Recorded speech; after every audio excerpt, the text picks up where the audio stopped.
이쪽에 앉으신 분들 이쪽으로 좀 자리 좀 옮겨주세요. 저 뒤에 들어오신 분들이 그쪽에 좀 앉을 수 있도록 이쪽으로 좀 자리 조금만 옮겨주시면 고맙겠습니다. 계속 들어오셔서 앞자리에 앉으시면 돼요. 이쪽에 계신 분들 이쪽 가운데 줄로 조금만 옮겨주세요. 고맙습니다.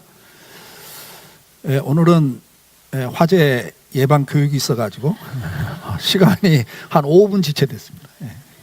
근데 아주 좋은 시간이었습니다. 꼭 순서 기억하십시오. 오늘 새벽에 부활에 대한 설교를 했습니다. 그래서 오늘 2부, 3부에는 부활 다음에 심판과 영원한 천국과 지옥에 대한 말씀을 전했습니다. 그러나 오늘 이제 일부 새벽에 안 나오신 분들 때문에 이 부활에 대한 이야기가 그냥 지나갈 수는 없는 이야기거든요. 우리가 이제 지난주에 죽음이 뭔가를 설명했고 그 죽음 다음에 이제 부활이 있다는 거죠.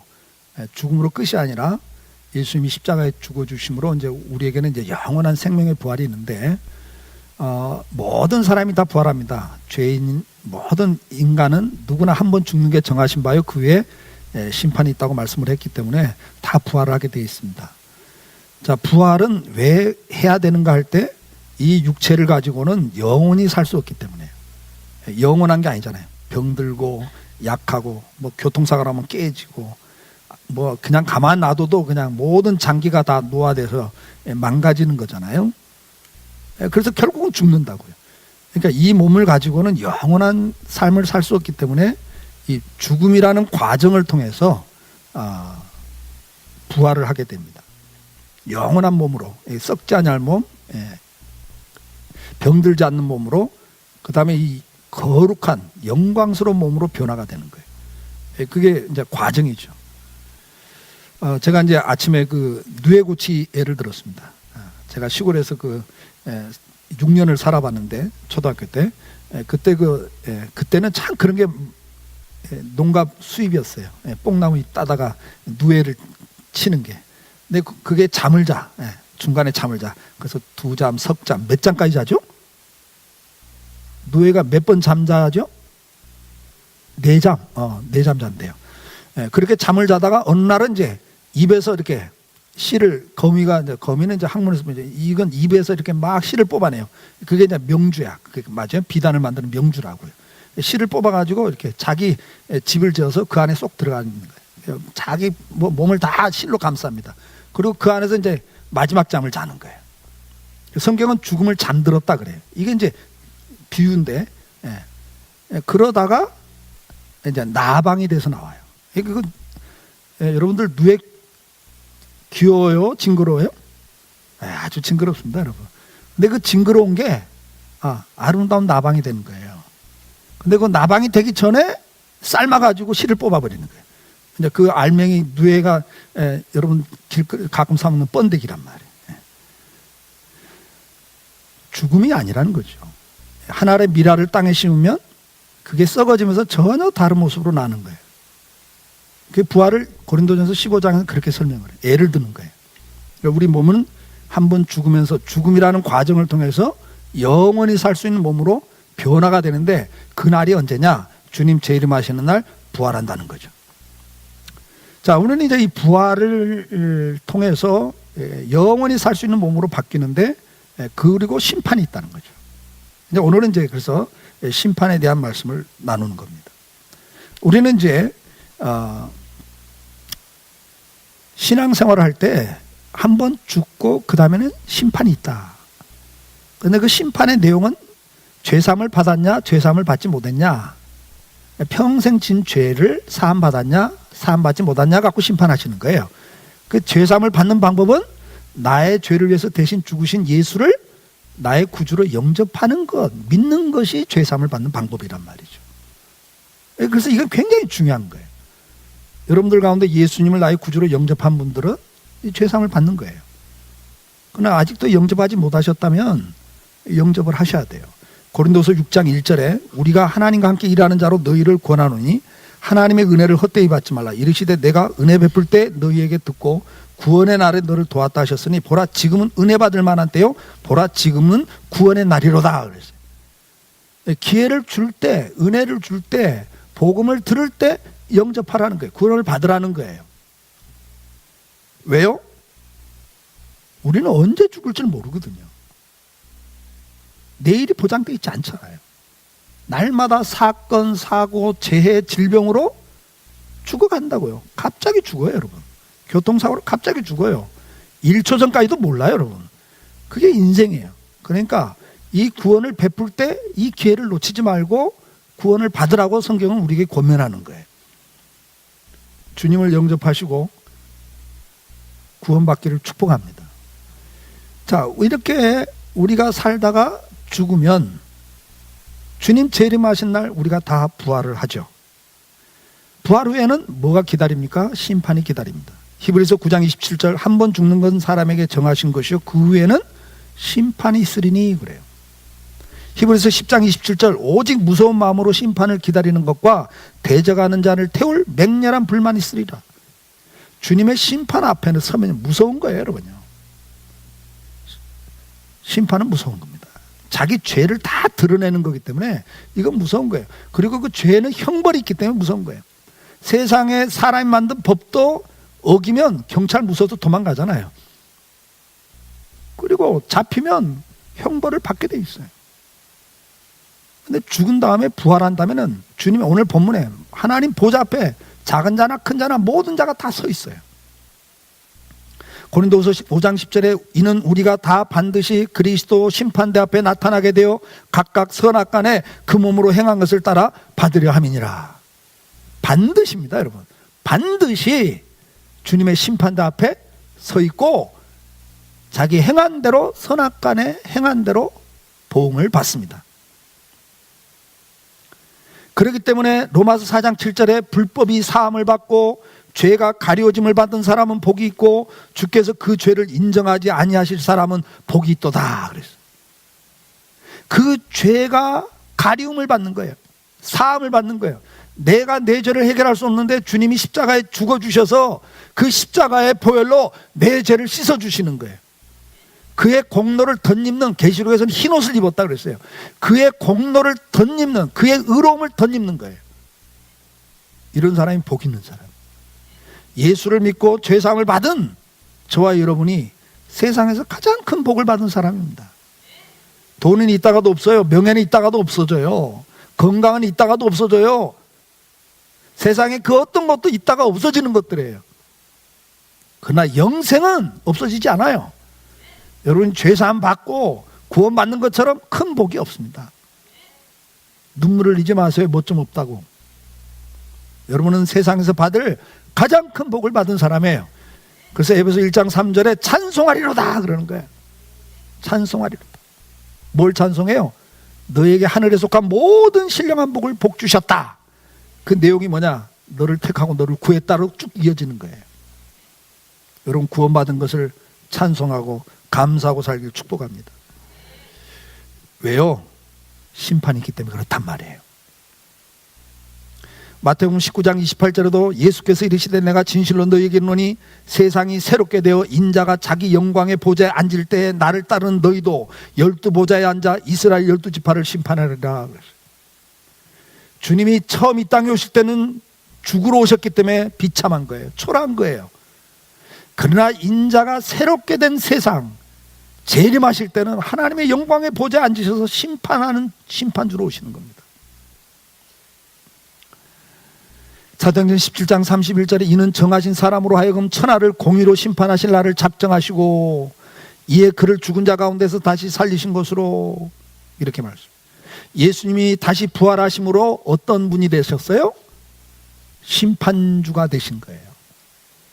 심판주가 되신 거예요. 자기가 모든 죄를 위해서 죽었기 때문에 심판주가 되신 거예요. 마태복음 25장 32절 모든 민족을 그 앞에 모으고 각각 구분하기를 목자가 양과 염소를 구분하는 것 같이 하여 믿는 자와 믿지 않는 자를 구분하시는 날이 오는 거예요. 마태복음 16장 20절 인자가 예수님을 말하죠. 아버지의 영광으로 그 천사들과 함께 오리니 그때 각 사람이 행한 대로 갚으리라. 요한복음 5장 28절 이를 놀랍게 여기지 말라. 무덤 속에 있는 자가 다 그의 음성을 들을 때가 오나니 선한 일을 행한 자는 생명의 부활로 악한 일을 행한 자는 심판의 부활로 나오리라. 오늘 본문 계시록 20장 12절은 뭐라고 그래요? 내가 보니 죽은 자들이 큰 자나 작은 자나 그 보좌 앞에 서 있는데 책들이 펴 있고 또 다른 책이 펴졌으니 곧 생명책이라. 죽은 자들이 자기 행위를 따라 책들에 기록된 대로 심판을 받으니 바다가 그 가운데 죽은 자들을 내어주고 또 사망과 음부도 그 가운데 죽은 자들을 내주매 각 사람이 자기 행위대로 심판을 받고. 그래요. 여러분, 부활 후에는 심판이 있습니다. 생명책에 다 기록이 돼 있다고 그랬어요. 오늘날 말하면 비디오 카메라에 다 찍어놨다 그 말이에요. 옛날에는 책에 기록했다는 것이 유일한 증거인데 요즘에는 이제 비디오 카메라로 다 찍어놨다 그렇게 표현하실 것 같아요. 예수님의 카메라는 뭐라고요? 여러분의 생각까지 다 감찰하신다, 마음까지 살피신다 그렇게 되면 다 그게 기록되는, 현재 우리 과학 수준으로는 이제 행동만 찍히는 카메라밖에 없어요. 요즘에는 뭐 열 감지기 그래갖고 뭐 이게 공항에 들어오면 이렇게 딱 찍으면 벌써 이거 열이 높은 사람 낮은 사람 그래갖고 감염된 사람 찾아내죠. 뭐 그 정도 카메라가 나와요. 이제는 속에 있는 병이 있나 없나를 보는 이제 엑스레이 뭐 이런 정도 이제 카메라는 있지만 그 마음과 생각까지 찍는 건 아직 없어요. 그건 또 있대요. 뭐 이렇게 막 스트레스 받으면 막 올라갔다 내려갔다 요 정도까지는 잡아내 사람이. 근데 하나님은 여러분의 생각까지, 감정까지, 미워하고 시기하고 질투하던 것까지 다 잡혀요. 네. 무엇을 심판하신다고 그랬습니까? 마태복음 22장 37절에 예수께서 이르시되 네 마음을 다하고 목숨을 다하고 뜻을 다하여 주 하나님을 사랑하라 하셨으니 이것이 크고 첫째 되는 계명이요 둘째도 그와 같은 내 이웃을 내 자신같이 사랑하라 하시니 이 두 계명이 온 율법과 선지자의 강령이니라. 하나님이 명령하신 모든 명령이 법인데 그 법을 어긴 게 죄거든요. 근데 이 모든 명령을 딱 줄이면 뭐냐, 이렇게 10계명이고 그걸 딱 줄이면 하나님 사랑하고 잘 섬겨라, 이웃 사랑하고 잘 섬기라는 거예요. 인간을 만든 목적이 뭐예요? 사랑하고 살으라고 만든 거예요. 우린 영이기 때문에 영이신 하나님을 사랑하고 살아야 되고 사랑받고, 육체를 갖고 있기 때문에 육체를 가진 사람을 사랑하고 사랑받으면서 행복하게 살아라고 만들었단 말이죠. 앞에서 말한 죄가 들어오면서 이게 다 파괴되어 버린 거예요. 근데 이제는 우리가 구원받았기 때문에 이게 회복이 돼야 되거든요. 그래서 사랑하고 사셔야 됩니다. 그게 저와 여러분을 만든 목적이에요. 신명기 6장 5절 너는 마음을 다하고 뜻을 다하여 힘을 다하여 내 하나님 여호와를 사랑하라. 10장 12절에 이스라엘아 내 하나님 여호와께서 내게 요구하시는 것이 무엇이냐? 곧 내 하나님 여호와를 경외하여 그 모든 도를 행하고 그를 사랑하며 마음을 다하고 뜻을 다하여 내 하나님 여호와를 섬기고. 그래. 말씀은 이걸 계속 강조합니다. 제일 큰 계명이 뭐냐? 그러니까 제일 큰 계명을 어기면 제일 큰 죄를 짓는 거예요. 그게 뭐야? 하나님 사랑하고 섬기라고 그랬는데 우상 숭배하는 거, 하나님 대신에 사람 섬기는 거, 물질 섬기는 거, 그 우상인데 귀신 섬기는 거, 이게 제일 큰 죄입니다. 그래서 이웃을 사랑하고 살아라고 그러는데 제일 큰 죄가 뭐예요? 미워하고 시기하고 질투하고 분열하고 싸운 거예요. 사랑은 섬기는 건데 긍휼을 베풀지 않고 산 거라고요. 여기 뒤에 다 나와요. 그게 심판거리라는 거예요. 야고보서 2장 13절에도 긍휼을 행하지 아니하는 자에게는 긍휼 없는 심판이 있으리라. 긍휼은 심판을 이기고 자랑하니라. 긍휼이 뭡니까? 다른 사람 입장에 서 보는 거예요. 그 사람 입장에서 이해해 주는 거, 그래서 도와주는 게 긍휼인데 이게 사랑이거든요. 너 이웃을 사랑하지 않으면 너도 사랑 없는 심판을 네가 받는다. 그렇게 말씀. 요한일서 4장 16절에 하나님이 우리를 사랑하시는 사랑을 우리가 알고 믿었노니 하나님은 사랑이시라. 사랑 안에 거하는 자는 하나님 안에 거하고 그래요. 여러분, 하나님을 사랑하고 이웃 사랑하는 사람이 하나님 안에 거하는 사람이라는 거예요. 이로써 사랑이 우리에게 온전히 이루어진 것은 우리로 심판날에 담대함을 가지게 하려 합니다. 내 안에서 하나님 사랑하고 이웃 사랑하는 것이 온전하게 이루어지면 심판 앞에 섰을 때 담대하게 설 수 있다는 거예요. 근데 사랑하지 않고 살다 가면 두려움 후에 심판대 앞에 서는 거예요. 두려운 거예요. 오늘 우리가 심판을 기억할 때 하나님 뭘 심판하는가를 알고 살아야 됩니다. 하나님, 우리가 하나님을 사랑하고 교제하며 삶을 공유하면서, 그래서 매일매일 삶 속에서 그분의 뜻을 묻고 또 내가 하고 싶은 것들 이야기하면서 그분의 뜻을 묻고 그것에 따라 순종할 때 우리가 어떻게 되죠? 그분을 닮아가는 거예요. 그걸 우리는 성화라 그래요. 그걸 성경은 거룩함이라 그렇게 말하죠. 주님이 심판할 건 뭐냐? 사랑하고 살면서 주님을 닮아갔냐, 이걸 보신다는 거예요. 베드로전서 1장 16절 기록되었을 때 내가 거룩하니 너희도 거룩할지어다 하셨느니라. 타락하면 인격이 파괴되면서 사랑 대신에 뭐예요? 미워하고 시기하고 질투하고 살죠. 거룩한 대신에 뭐예요? 음란과 음탕과 부정 속에서 더러워지는 거예요. 그러니까 우리가 신앙 안에서 산다고 하는 건 이렇게 거룩함을 추구하고 살게 돼 있는 거예요.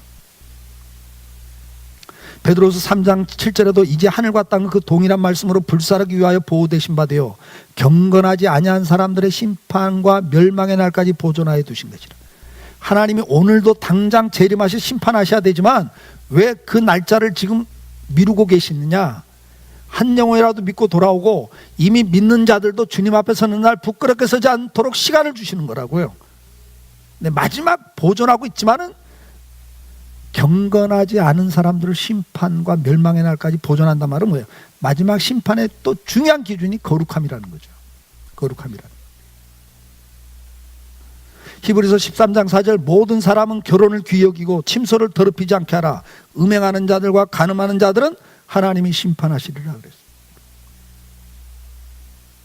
우리를 거룩하게 만들었거든요. 당신의 형상으로. 하나님은 거룩한 분이니까. 그렇게 살으라는 거예요. 그게 심판거리입니다, 여러분. 그래서 음란, 음행, 이것은 심판거리인 거예요. 야고보서 5장 9절 형제들아 서로 원망하지 말라 그리하여 심판을 면하리라. 보라 심판주가 문 밖에서 계시니라. 원망, 불만, 불평 이런 것들은 우리가 타락해서 나온 결과들이에요. 서로 감사하고 칭찬하고 격려하고 살아야 될 인생인데 반대로 살거든요. 시기하고 미워하고 질투하고 그러면서 원망, 불만을 토하고 비판하고 살거든요. 로마서 1장 18절 하나님의 진노가 불의로 진리를 막는 사람들의 모든 경건하지 않음과 불의에 대하여 하늘로부터 나타나나니 부정과 부패에 대해서도 하나님이 심판하십니다. 유다서 1장 15절 이는 무사람을 심판하사 모든 경건하지 않은 자가 경건하지 않게 행한 모든 경건하지 않은 일 행위와 또 경건하지 않은 죄인들이 주를 거스려 한 모든 완악한 말로 말미암아 그들을 정죄하려 하심이라. 그러면서 이 뒤에 그 강팍한 말이 뭐냐니까 원망과 불만을 토하는 자며 이렇게 설명을 해요. 여러분 이렇게 감사하고 살아야 될 인생이 원망과 불만을 토하고 살면 이것이 심판거리라는 거예요. 전도서 12장 14절 하나님은 모든 행위와 모든 은밀한 일을 선악간에 심판하시리라 그랬어요. 사람은 속일 수 있어요, 여러분. 근데 하나님은 속일 수가 없어요. 불꽃 같은 눈으로 감찰하신다 그랬거든요. 속속들이 들여다보고 계시는 거예요. 그래서 피할 길이 없습니다, 그 심판을.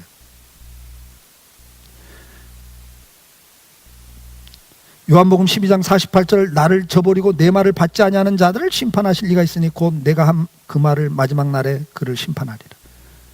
예수님에 대한 증거를 했는데 받아들이지 않는 자들은 그것 때문에 심판을 받는다 그랬어요.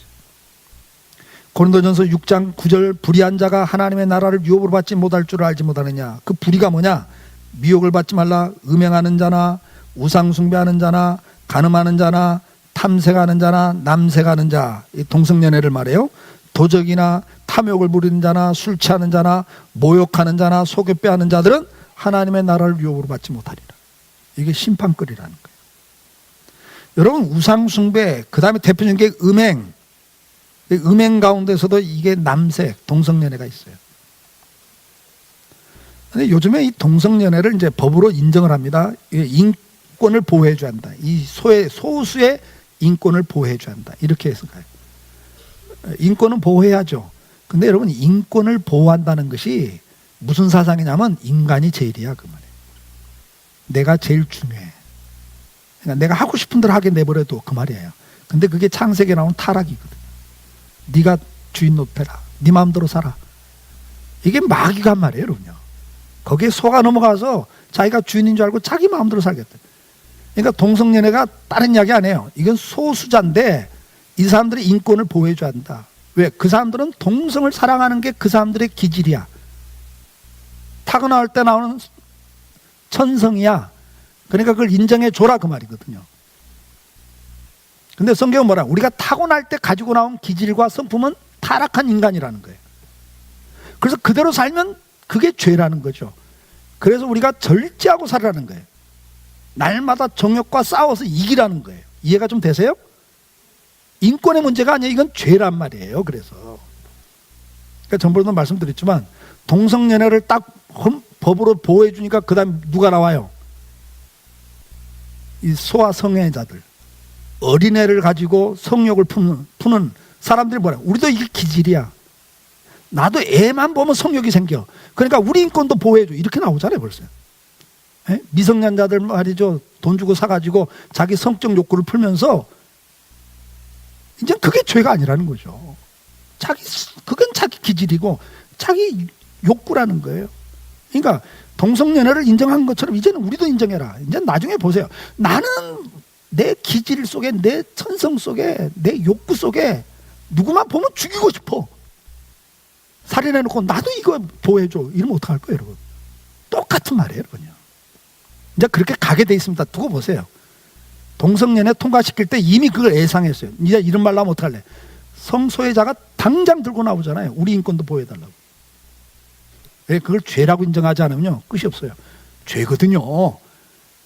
우리는 본질적으로 죄 가운데 태어나서 우리 욕구는요, 다 죄를 짓게 돼 있어요. 그걸 절제하고 살아야 사람답게 사는 거예요. 술 취하거나 남을 모욕하고 속여 빼앗는 것들은 다 죄입니다. 왜? 이웃 사랑하지 않는 거거든요. 속여 빼앗아요? 남을 모욕해요? 이게 사랑하지 않는 거예요. 무시하고 멸시하는 게 죄란 말이죠. 갈라디아 5장 20절에 뭐라고 그래요? 우상 숭배자와 주술과 원수 맺는 거, 분쟁, 시기, 분냄, 당짓는 거, 분열, 이단과 투기와 술 취함과 방탕함과 이와 같은 것들아 전에 이것을 너희에게 경계한 것 같이 경계하노니 이런 일을 하는 자들은 하나님의 나라를 유업으로 받지 못한 지옥 갈 자란 말이에요. 여기 또 나오잖아요. 우상 숭배. 그 다음에 중요한 게 뭐예요? 분쟁, 시기, 분내고 투기하고 당짓고 분열하는 거, 줄을 세우는 거, 끼리끼리 노는 거. 이게 다 이웃 사랑하지 않는 자기중심적 삶의 특징들이거든요. 하나님이 이런 거 다 심판한다는 거예요. 왜? 사랑하지 않고 산 거기 때문에. 베드로전서 4장 3절에도 너희가 음란과 정욕과 술 취함과 방탕과 향락과 무부한 우상 숭배라 이방인의 뜻을 따라 행한 것이 지나간 대로 족하도다. 이러므로 너희가 그들과 함께 그런 극한 방탕에 다름질하지 아니하는 것을 그들이 이상히 여겨 비방하나 그들이 산 자와 죽은 자를 심판하기로 예비하신 이에게 사실대로 고하리라. 심판을 받는다는 이야기죠. 여러분, 우리는 이걸 알기 때문에 우리는 같이 어울릴 수가 없는 거예요. 같이 방탕할 수가 없어요. 같이 술 취할 수가 없다고요. 같이 뇌물을 먹을 수가 없다고요. 그러니까 왕따를 당하는 거예요. 성경은 그러잖아요. 너희가 사람들이 너는 왜 그렇게 살아? 왜 그렇게 바보처럼 살아? 그래서 우리를 왕따시키고 미워한단 말이죠. 비방까지 해요. 그러나 그것 때문에 굴하지 말라고 말씀하는 거예요. 왜? 그것이 마지막 심판거리니까. 말라기 3장 5절에도 내가 심판하러 너에게 임할 것이라 점치는 자에게와 간음하는 자에게와 거짓 맹세하는 자에게와 품꾼의 싹에 대하여 억울하게 하며 과부와 고아를 압제하며 나그네를 억울하게 하며 나를 경외하지 않은 자들에게는 속히 증언하리라. 만군의 여호와의 말이니라. 심판하러 임하시는데 뭘 심판한대요? 이 귀신 숭배하고 점치고 간음하는 것, 거짓 맹세하는 것, 그 다음에 또 여기 새로운 게 있죠. 뭐죠? 품꾼의 싹에 대하여 억울하게 하는 거예요. 정당한 노동의 대가를 지불하지 않는 거예요. 나그네를 억울하게 하죠. 외국 근로자들 불법 신분이란 걸 악용해가지고 실컷 일으켜놓고는 뒤로 가 고발해갖고 잡혀가게 만들고 쫓아내버리고 그래도 신고 못하니까. 여러분, 이거 다 지옥 갈 죄랍니다. 왜? 이웃을 사랑하라는데 이건 이웃을 사랑하지 않는 죄거든요. 고아와 과부를 압제해요. 자기 힘을 가지고 갑이라는 위치에 있다고 해서 을을 억울하게 만들어요. 그래갖고 돈 좀 벌겠죠. 그 대신 심판이 있다는 걸 기억하셔야 돼요. 두려워해야 됩니다, 이런 걸. 마태복음 12장 36절은 내가 너에게 이르노니 사람이 무슨 무익한 말을 하든지 심판날에 이에 대하여 신문을 받으리니 그래. 말한 것에 대해서도 하나님이 심판합니다.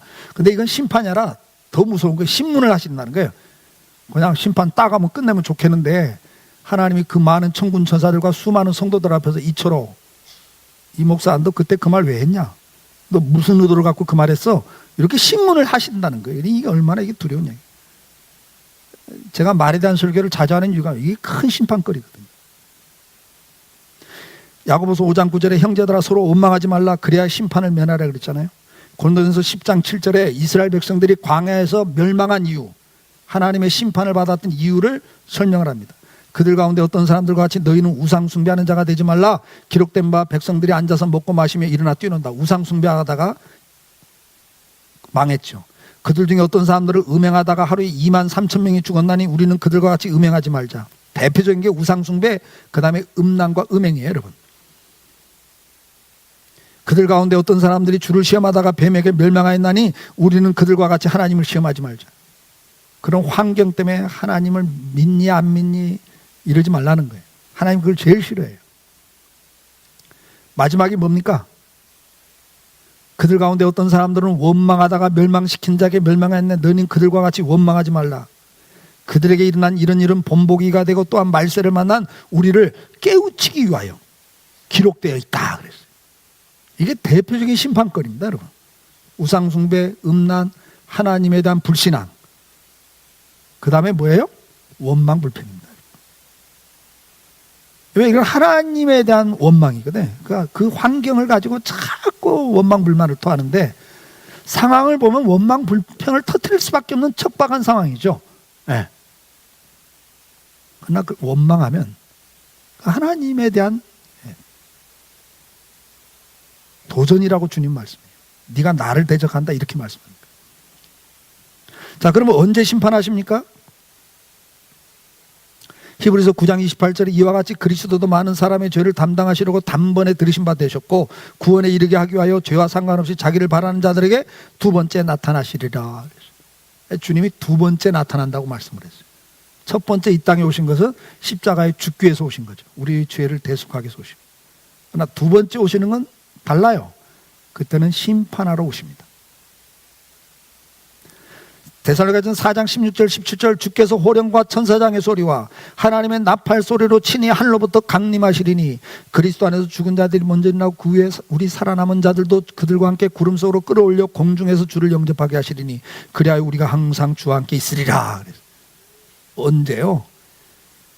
주께서 호령과 천사장의 소리로 하늘 나팔 소리로 친히 하늘로부터 강림하신다 그랬어요.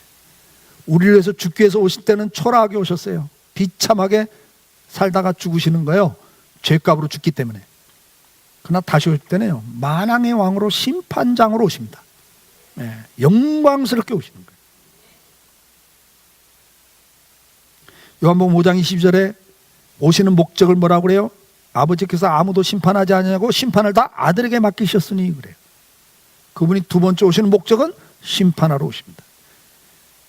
요한복음 5장 25절에 진실로 너희에게 이르노니 죽은 자들이 하나님의 아들의 음성을 들을 때가 오나니 곧 이때라 듣는 자는 살아나리라. 아버지께서 자기 속에 생명이 있음 같이 아들에게도 생명을 주어 구속에 있게 하셨고 천사장의 나팔 소리와 함께 주님의 호령으로 심판하러 오실 때 그 소리를 들 때 다 부활하는 거예요. 27절에 뭐라고 말합니까? 또 인자됨으로 말미암아 심판하는 고난을 주셨느니라. 이를 놀랍게 여기지 말라. 무덤 속에 있는 자가 다 그의 음성을 들을 때가 오나니 선한 일을 행한 자는 생명의 부활로 악한 일을 행한 자는 심판의 부활로 나오리라. 주님이 재림하신 날 다 부활을 합니다. 그리고 심판을 받죠. 심판의 내용은 앞에 설명했어요. 그렇기 때문에 우리는 어떻게 살아야 됩니까? 베드로서 3장 10절에 그러나 주의 날이 도둑같이 오리니 그날에 하늘이 큰 소리로 떠나가고 물질이 뜨거운 물에 풀어지고 땅과 그 중에 있는 모든 일이 드러나리로다. 이 모든 것이 이렇게 풀어지리니 너희가 어떤 사람이 되어야 마땅하냐? 심판의 내용이 행위를 심판하시기 때문에 사랑하고 살았냐를 심판하시고 거룩하게 살았냐를 심판하시기 때문에 거룩한 행실과 경건함으로 하나님의 날이 임하기를 바라보고 간절히 사모하라, 그렇게 말씀하는 거예요. 그래서 마지막에도 뭐라고 그래요? 이 모든 것이 불로 심판하시기 때문에 심판을 처음 보여준 게 여러분 잘 아는 대로 물로 심판하시는 거예요. 노아 때 물로 심판하는 거고, 그 다음에 마지막은 불로 심판한다. 다 불로 녹아집니다. 이 눈에 보이는 세상은 다 없어져요, 여러분. 그 불로 심판하는 걸 한번 예표적으로 보여준 게 소돔과 고모라예요. 예표적으로 보여주신 거예요. 자, 이렇게 불로 심판한다, 이렇게 보여준 거예요. 그렇기 때문에 뜨거운 불에 타고 하늘이 불에 타서 풀어지고 물질이 뜨거운 불에 녹아집니다. 그러나 우리는 그의 약속하신 대로 의가 있는 곳인 새하늘과 새 땅을 바라보도다. 그러므로 사랑하는 자들아, 너희가 이것을 바라보니 주 앞에서, 또 강조해요, 점도 없고 흠도 없이 평강 가운데 나타나기를 힘쓰라 그래요. 힘쓰라 그래요. 어떻게 들어? 거룩하게 성화된 성도로 나타나기를. 점과 흠이 없다는 건 뭐예요? 거룩해진 걸 말해요. 이게 성화가 중요합니다. 그러니까 여러분, 날마다 삶 속에서 우리는 죄와 싸워야 되고, 바울이 고백한 것처럼 두 마음이 내 안에서 날마다 싸우지만 성령의 소원에 순종함으로 정욕의 소욕을 죽이고 살아야 되는 거예요. 자, 이렇게 심판하고 난 다음에 어떻게 됩니까? 악한 자들은 최후의 심판 후에 뭐가 됩니까? 마가복음 9장 43절에 만일 내 손이 너를 범죄하거든 찍어버리라. 장애인으로 영생에 들어가는 것이 두 손을 가지고 지옥 곧 꺼지지 않는 불에 들어가는 것보다 나으니라. 지옥으로 간다, 이렇게 분명히 성경 기록합니다. 거기는 어떤 곳입니까? 마가복음 9장 43절에 꺼지지 않는 지옥불이라는데 48절에 거기는 구더기도 죽지 않고 불도 꺼지지 않느니라. 구더기는 뭘 의미합니까? 이거 살짝 톡 건드려도 터져 죽는 게 구더기예요. 그렇게 연약한 것도 죽을 수 없는 곳이 지옥이라는 거예요. 죽고 싶어도 죽을 수 없는 곳인데, 그러면서 영원히 고통을 당하는 것이에요. 불이라고 하는 건 뭐예요, 여러분? 여러분, 불에 탈 때 그 고통이 어떤 고통이냐고. 극한 고통이라는 거예요. 극한 고통을 당하는 곳이 지옥이에요. 죄값이 이렇게 무서운 거예요. 얼마 동안 당해야 됩니까? 마태복음 18장 8절에 만일 내 손이나 내 발이 범죄하거든 찍어버리라. 장애인이나 다리 저는 자로 영생에 들어가는 것이 두 손과 두 발 가지고 영원한 불에 던져지는 것보다 나으니라. 영원한 불이라 그랬어요. 영원한 불.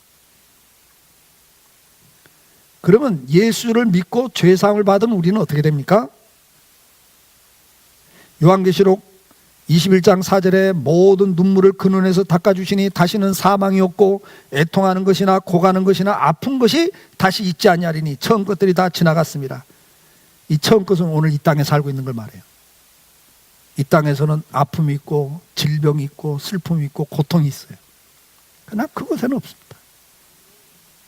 보좌에 앉으신 이가 이르되 보라 내가 만물을 새롭게 하노라. 완전히 다 새롭게 변화가 돼요. 또 이르시되 이 말은 신실하고 참되니 기록하라 그러셨어요.